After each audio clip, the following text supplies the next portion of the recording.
Picture this. A man sits across from his son, the air thick with unspoken history and the weight of inherited destiny. The son is on the cusp of his own ultimate life decision, the crossroads where potential gives way to irreversible commitment. The father, eyes softened by years of experience and perhaps a strategic forgetfulness, offers counsel. He speaks of the profound fulfillment of legacy, the deep essential joy of holding one's own flesh and blood, the incomparable satisfaction of a name carried forward. This is the moment, the sacred transfer of human purpose, where the older generation guides the younger toward the light. But Arthur Schopenhauer, the philosopher whose shadow covers the most uncomfortable corners of human existence, calls this moment precisely what it is: a calculated, desperate, and absolutely essential deception. It is the greatest lie a father tells his son about having children. This fundamental treachery is not born of malice but of necessity, driven by a force so pervasive and so blind that it must perpetually cloak its true nature in the glittering disguise of happiness and purpose. This is the will, Schopenhauer's unyielding cosmic engine, the ceaseless, painful striving that constitutes the totality of existence. And the lie is designed to ensure the will's survival, regardless of the agonizing cost to the individual soul. The father, in that moment of profound intimacy and alleged sincerity, is merely a mouthpiece for a biological imperative that knows nothing of ethics, only continuation. He is lying because if he told the devastating truth, the truth that Schopenhauer laid bare about the inherent misery of life, the son would choose immediate rational extinction, and the whole tragic spectacle would cease. The father must sell the son a fraudulent contract for joy, lest the factory of suffering shut down entirely. This heavy truth transcends borders and cultures, echoing from every corner of the planet. I need to know, what city are you experiencing this fundamental betrayal from? We must begin by laying the foundation of Schopenhauer's devastating philosophy, the brutal bedrock upon which this lie is built. Schopenhauer asserts that existence is defined not by pleasure but by pain. Pleasure is merely the fleeting cessation of desire, a momentary gap in the constant state of striving. Imagine a pendulum swinging. The swing to the right is desire, which is pain because it represents a lack. The moment the desire is fulfilled, the pendulum pauses in the center. This is the brief, illusory moment of pleasure. But the pendulum cannot rest. It immediately begins its swing to the left, which is boredom, the realization of emptiness, and the breeding ground for new, equally painful desires. Life, therefore, is a continuous, miserable oscillation between the agony of desire and the dull anguish of boredom. This is the condition the father is signing his son up for. This is the truth he must conceal. The father must deny the crushing reality of human aspiration. He speaks of dreams and goals, of achievements and success, painting them as destinations of fulfillment. But Schopenhauer understood that every goal achieved immediately loses its luster, replaced by new, hungrier desires. The promotion, the new house, the conquest, the artistic recognition, all are merely temporary palliatives to silence the will's screaming demands. To tell the son the truth is to admit that the entire edifice of ambition is a treadmill, a beautifully gilded machine designed only to keep him running until he collapses. The father lies because he must present the race as having a finish line of genuine happiness when in reality, the only true finish line is the grave. Consider the physical reality of the human condition that the father must gloss over. He doesn't mention the inevitability of decay, the slow, systematic erosion of the body, the betrayal of health. He doesn't speak of the existential dread that settles in the late hours of the night when the distraction of the day finally fades. He certainly doesn't detail the slow, relentless creep of loneliness, or the heartbreak that accompanies the loss of everything and everyone we hold dear. The father must speak in abstract, romantic terms about life, avoiding the dense, granular suffering of specific, mundane life, the daily toil, the endless struggle for resources, the unavoidable sickness, the financial anxiety, the political chaos, the deep, cold injustice of the universe. He sells the son a narrative of resilience and overcoming, while omitting that the thing to be overcome is simply being. This deception becomes most acute when discussing the emotional spectrum. The father emphasizes love, connection, and the unique bond with a child. These are presented as the antidotes to life's bitterness, but Schopenhauer would argue that these bonds are merely hooks that anchor us deeper into suffering. The deeper the love, the more intense the inevitable loss. The profound joy of having a child is inseparable from the profound fear of losing that child, or worse, watching that child suffer. Every bond is a vulnerability, a hostage given to fortune. The father lies because he must sell connection as salvation, when philosophically connection is merely the multiplication of potential agony. He encourages his son to weave a tighter, more intricate web of suffering, calling it family. Why is this lie so automatic, so deeply ingrained that even the most well-meaning father perpetrates it? Because the father himself is trapped. He is a puppet, a slave to the will, and the biological impulse to perpetuate the species overrides all rational, ethical, or philosophical considerations. The will requires fresh bodies, new vessels to continue its blind, chaotic striving. To ensure this continuation, the will implants within us the grand illusion of the sexual impulse, cloaking it in poetry, romance, and the illusion of individualized, eternal passion. Schopenhauer calls this impulse the great chief concern of the human race, the constant underlying pressure that drives half of human activity, yet which we are taught to treat as a mere incidental pleasure. The father, having been successfully duped by the will decades earlier, cannot now dismantle the stage upon which his own life has been played. If he admits the truth to his son, he simultaneously admits that his own suffering, his own sacrifices, his own life's work were all ultimately meaningless, driven by a blind force toward an arbitrary, miserable outcome. The lie, therefore, becomes a defensive mechanism for the father's own self-esteem. He cannot face the terrifying emptiness of his existence, so he must enthusiastically recommend it to his successor. He is in essence demanding that his son validate his suffering by repeating it. If the son agrees to have children, he validates the father's decision to have him. If the son refuses based on philosophical pessimism, he implicitly accuses the father of condemning him to pain for no good reason. The pressure to conform, to reproduce, is thus not just biological, but deeply personal, a plea for retrospective justification. The philosophical implication of this paternal lie is staggering. It transforms the father from a moral guide into an agent of cosmic betrayal. He is the salesman for existence, peddling a product, life, that comes with an unavoidable warranty of suffering, a product that ultimately self-destructs, death, and a cost, the constant, painful striving that never ceases. And he is doing it with a smile, whispering platitudes about the circle of life, the beauty of creation, and the importance of continuance. Schopenhauer cuts through this sentimentality with brutal precision. He observes the sheer volume of suffering on earth, the grinding poverty, the constant warfare, the sickness, the institutional cruelty, the inevitable aging, the animalistic struggle for survival, and asks, how can any rational person observing this massive tragedy willingly subject another conscious being to it? The answer is simple.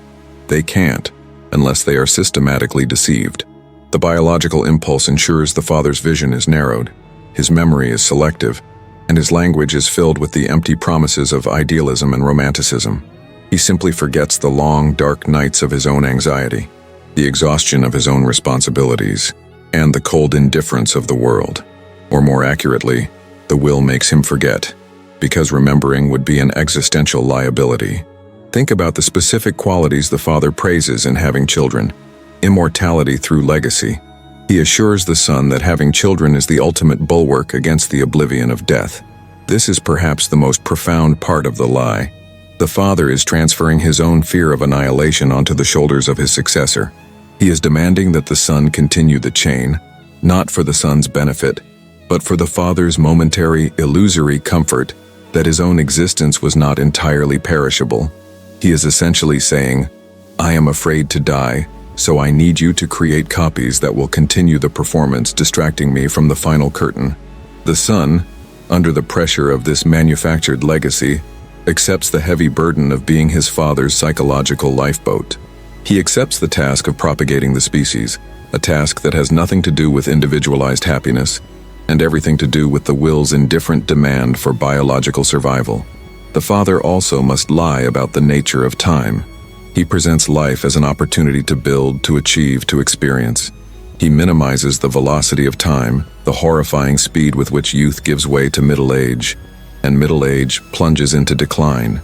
He speaks of decades as if they were endless stretches of potential, when Schopenhauer knew that the only certainty of time is its relentless movement toward final cessation. Every moment of pleasure is instantly mortgaged by the future suffering it ensures. Every year of life is merely one step closer to the inevitable, humiliating end.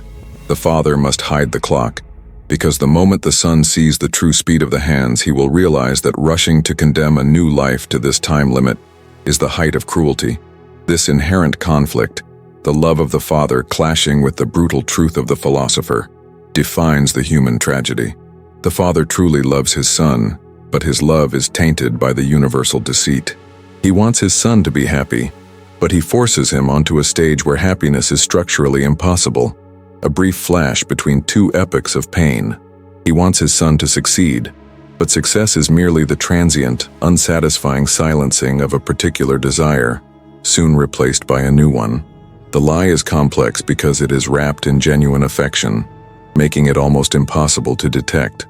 The son trusts the source because the source is love, and Schopenhauer's insight is that even love is fundamentally instrumentalized by the will to achieve its own blind ends. The most tender act of parental guidance becomes, in this light, the most effective form of existential recruitment. The foundation of the lie, therefore, is the substitution of purpose for imperative. The father replaces the cold biological mandate, "You must breed because the species demands it," with the warm emotional narrative, "You must breed because it will give your life meaning." This substitution is the masterpiece of the will, ensuring that reproduction is viewed not as a heavy obligation or a tragic necessity, but as the pinnacle of individual fulfillment. To understand the full scope of this necessary treachery, we must confront the final irony. The father lies not only to his son, but ultimately, and most completely, to himself. His own acceptance of life's suffering, his ability to carry on day after day, depends on his conviction that it all means something.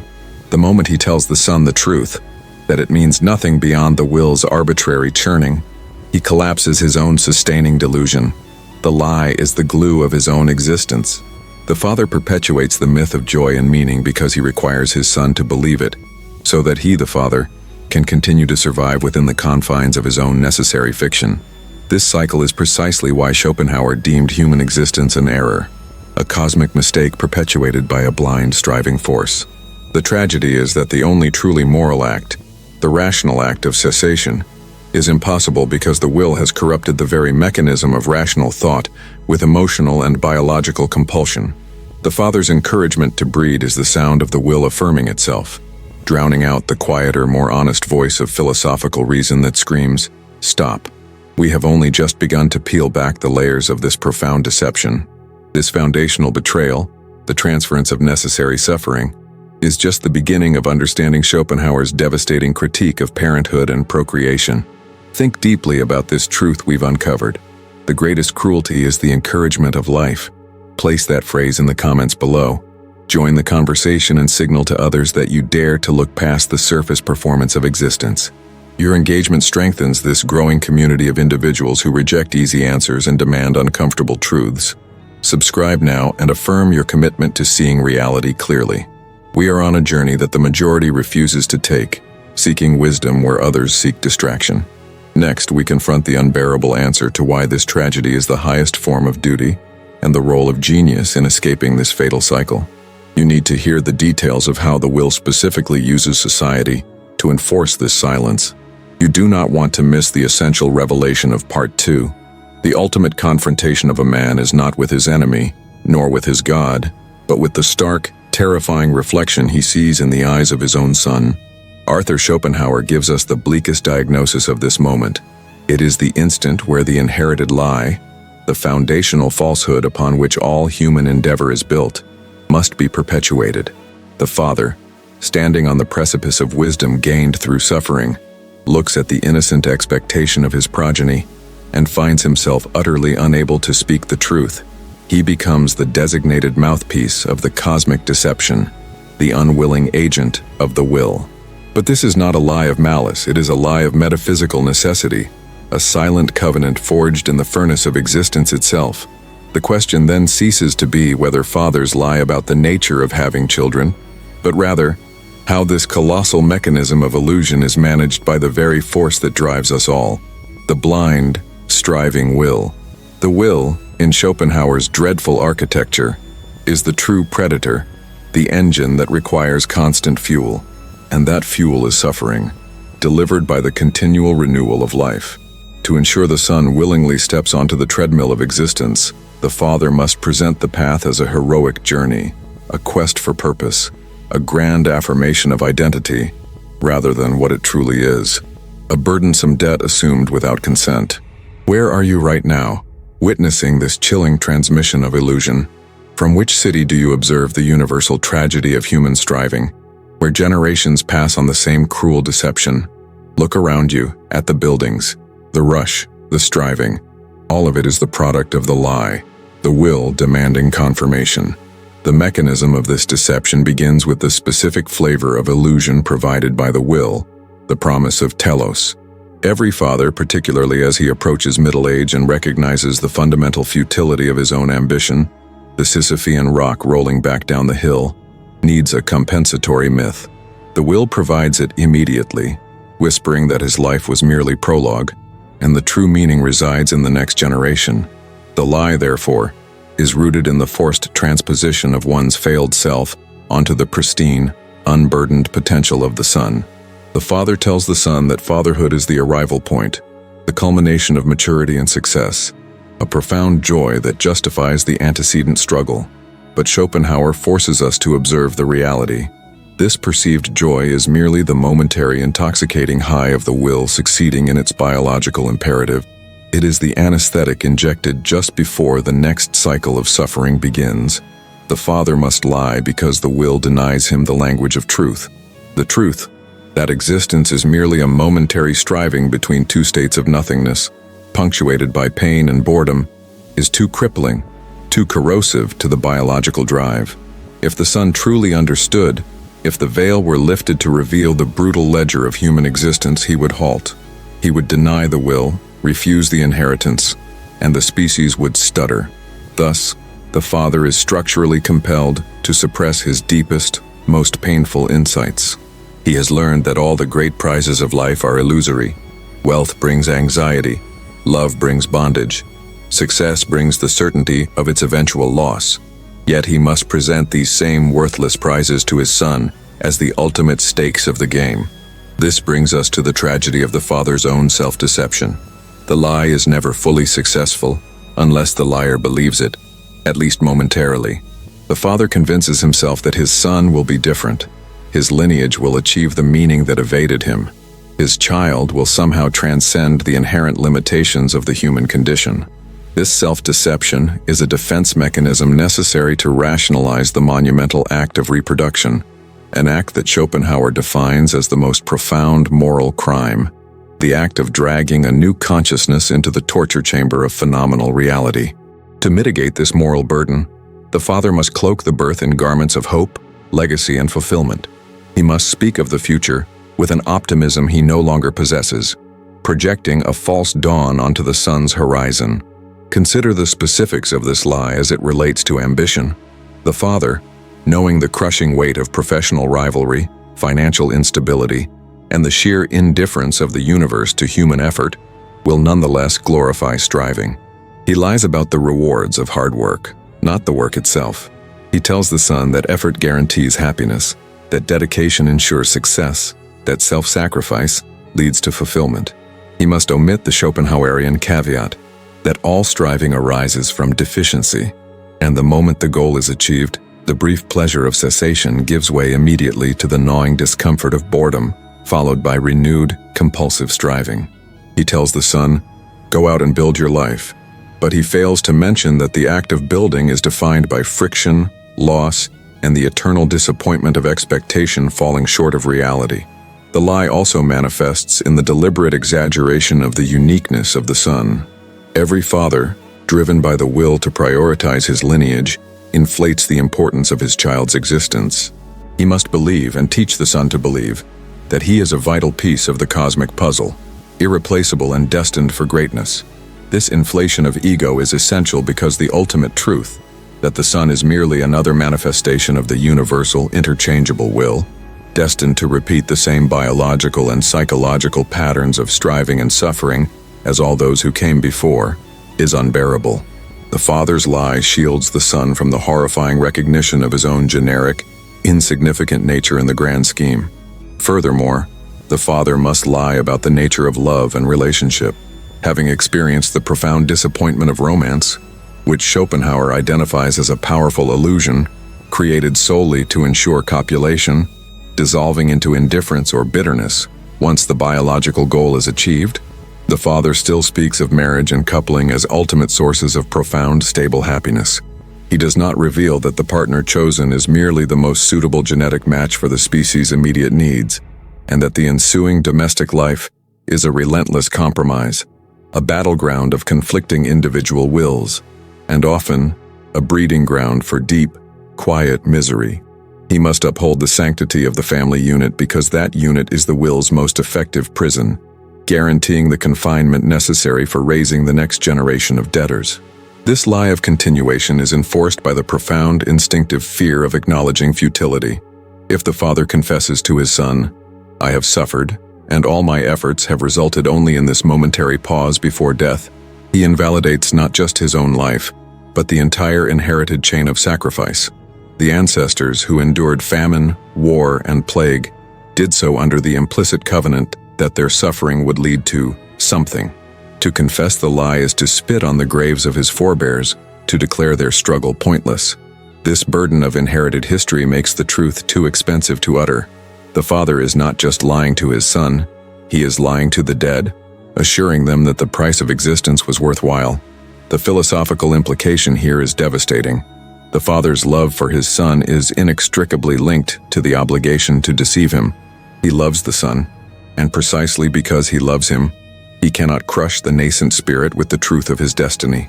He cannot bestow upon him the immediate knowledge that existence is a mistake that must be endured, not a gift that must be cherished. Love, in this Schopenhauerian view, is merely a sophisticated tool of the will, softening the recipient just enough to accept the inevitable hardship packaged as opportunity. As the son grows, he will begin to observe the inconsistencies in his father's performance. He will notice the moments of profound, unadulterated weariness, the deep sigh when alone, the subtle avoidance of profound introspection. He sees the man who preached ambition now resting in quiet resignation. He sees the man who championed marriage now navigating routine with visible fatigue. This dissonance between the proclaimed ideal and the lived reality forms the second layer of the lie, the silent demonstration. The father's life is a constant, unspoken contradiction of his advice. But the son is often trained to dismiss this reality, seeing the father's failure not as evidence of life's inherent suffering, but as a personal failure of that specific father. The cycle thus remains intact. The son concludes, "My father failed, but I, with my heightened knowledge and energy, will succeed where he did not." This self-aggrandizing belief is precisely the fuel the will requires for the next generation. Schopenhauer reveals that the highest form of suffering is not physical pain, but ennui, boredom, the inevitable state of mind that occurs when the will's strivings are temporarily satisfied. The father, knowing this endless cycle of desire and disappointment, must frantically invent activity for his son. He encourages hobbies, academic achievement, athletic pursuit, social engagement, anything to keep the son occupied, to ensure he never sits still long enough to ask the fundamental deadly question, "Why am I doing any of this?" The lie is an engineered distraction from the central ontological crisis of being alive. The purpose of the lie is to guarantee that when the son eventually reproduces, he too will be caught in the momentum of responsibility, unable to pause and break the chain, becoming the next purveyor of the illusion to his own children. This universal deception constitutes the true drama of human society. It is the great, unwritten agreement between generations to keep the existential machinery running. The father, having fully grasped the terrible reality, that the moment of his own birth was the start of a terrible, unavoidable debt, must stand guard at the gate of his son's innocence, pretending the world waiting outside is paved with gold, not with thorns. He cannot tell the son that life is merely a temporary reprieve from death, a consciousness caught in the machinery of organic decay. He must invent virtue, invent teleology, and invent joy where he knows only transient satisfaction and ultimate defeat. The weight of this performance is immense. It forces the father into a state of perpetual alienation from his own deepest truth, living not as an individual seeking wisdom, but as a functionary of the species. He sacrifices his authentic, pessimistic insight on the altar of his son's future striving. The lie is his final, agonizing duty, the last great act of adherence to the blind biological will. And this pervasive atmosphere of necessary deceit creates the profound, unbridgeable gap between the experienced generation and the striving one. The son is not inheriting truth. He is inheriting a meticulously constructed yet fragile delusion that will shatter inevitably when he too reaches the age of reckoning. And when that shattering occurs, he will look at his own son, understand his father's silent tragedy, and find himself utterly incapable of speaking the truth, thereby closing the circle of perpetual, generational suffering. The lie becomes the legacy. We are all participants in this grand performance, either as the deceived, the deceiver, or the silent witness to the terrible inheritance. This knowledge of the will's coercive power is profoundly unsettling. We must choose how we react to this recognition of the universal lie. Now, before we continue this exploration in the final, concluding part, consider the phrase that perfectly encapsulates this dark inheritance of suffering. Write this phrase in the comments below. The debt of existence is paid by the next generation. Let the digital echo confirm your understanding of Schopenhauer's chilling insight. This is not just a comment. It is an acknowledgement of the fundamental truth underpinning human endeavor. Ensure that you subscribe to this channel and tap the like button. Our purpose here is to cut through the comforting lies of modern life and deliver the raw, strategic truths necessary for genuine psychological strength. Don't be left behind in the matrix of illusion. Trust the knowledge we provide to give you the advantage of clarity. And for those who seek to understand the final escape hatch from this relentless cycle, the one path Schopenhauer suggests for transcending the tyranny of the will, you will not want to miss the next crucial installment. The conclusion of this study will reveal the only real, permanent antidote to the suffering perpetuated by the father's necessary lie. Be prepared for the hardest truth of all.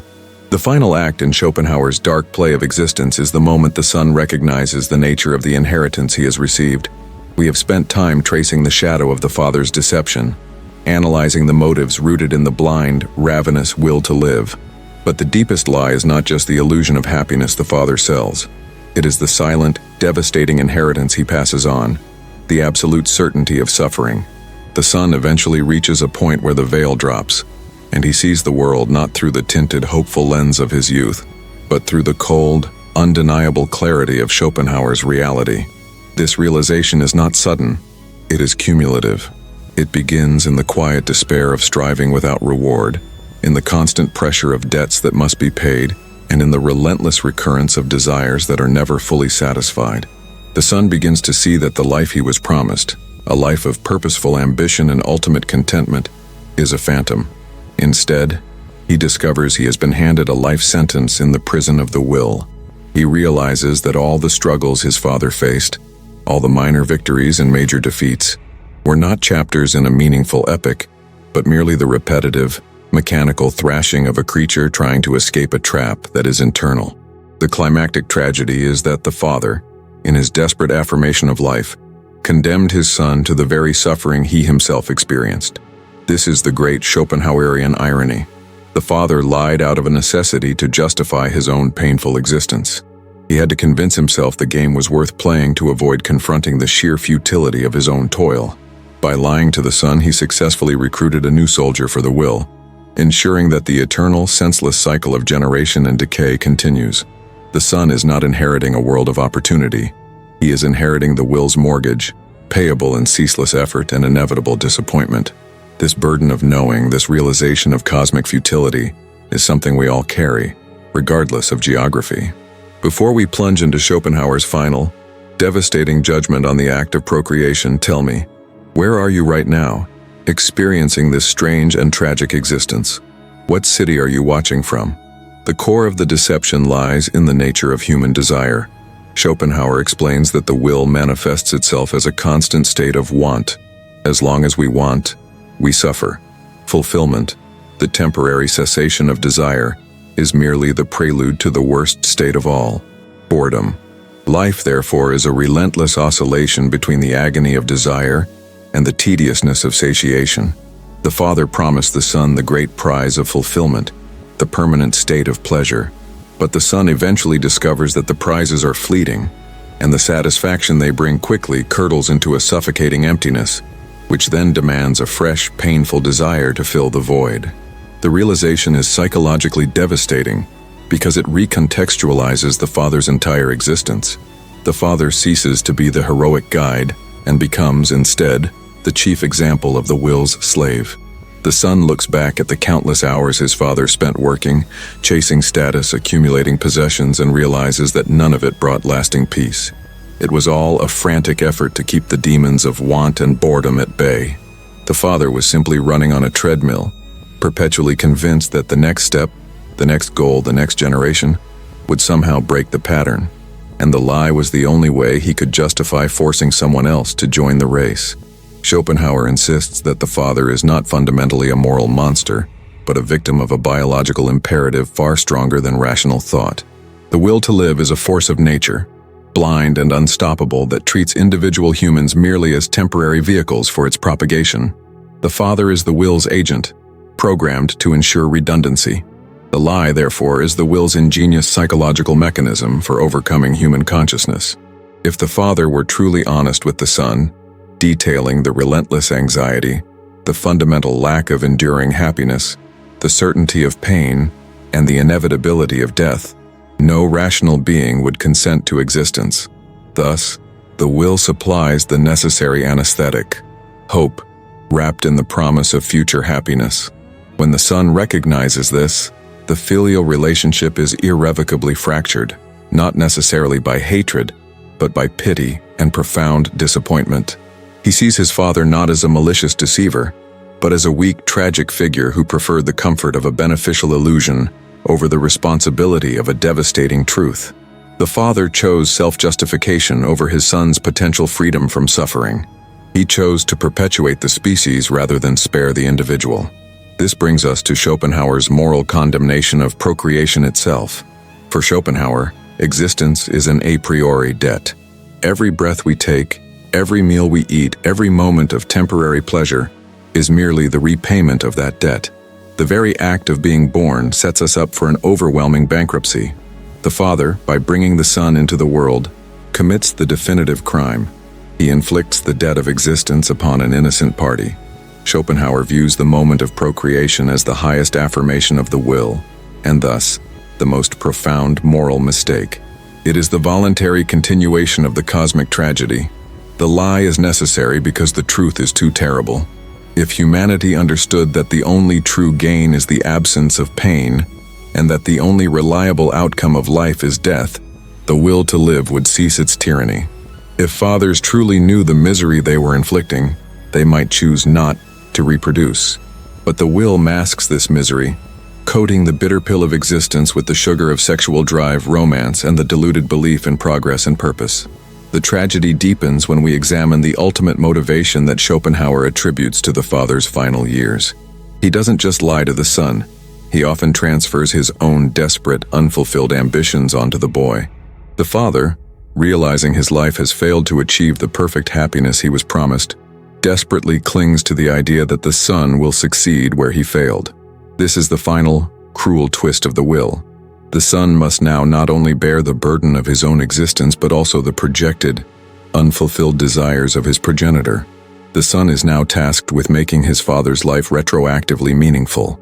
This creates immense pressure to choose a specific career, to achieve a certain level of status, to embody the perfection the father never reached.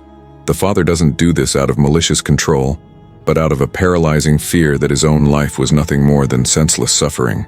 If the Son succeeds, perhaps the Father's pain was worth it. This external pressure ensures that the Son's striving is doubly painful. First, the pain of the will's internal demanding, and second, the crushing responsibility of justifying someone else's existence.